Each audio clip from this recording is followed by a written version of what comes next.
És important reconèixer la feina i l'esforç d'aquelles persones i entitats que treballen a favor dels més vulnerables. Precisament aquest és l'objectiu dels Premis a la Solidaritat que ahir, per tercer any consecutiu, el Consell va atorgar en un acte celebrat al Teatre Principal de Palma.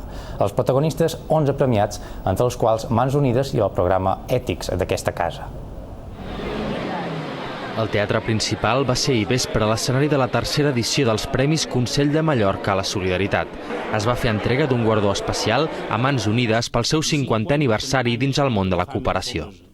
Es una gran responsabilidad de seguir trabajando con entusiasmo, con ilusión, al lado de los que más lo necesitan por un desarrollo integral en los países del sur. En la trajectòria personal van ser guardonats la germana de la Caritat Antònia Roig Mas per la seva feina a favor dels més desfavorits i també Teresa Cànavas pel treball per Ruanda. En aquesta categoria, Guillem Fullana va rebre també un homenatge per la lluita a favor de les persones amb discapacitat. 35 anys de fer feina, a vegades un poquet ingrata aquesta feina, que te facin aquest reconeixement, te dona una satisfacció molt grossa, molt grossa. Ha estat una gran alegria. També va haver-hi premi pel programa Ètics d'aquesta casa.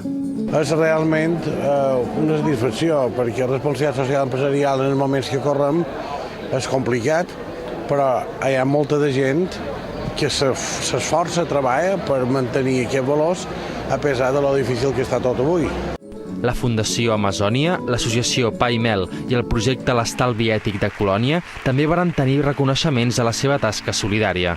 A més, l'Ajuntament de Palma va rebre un guardó pel seu projecte d'accessibilitat i l'Ajuntament d'Algaida per l'agermanament amb Ciutat Antigua, de Nicaragua.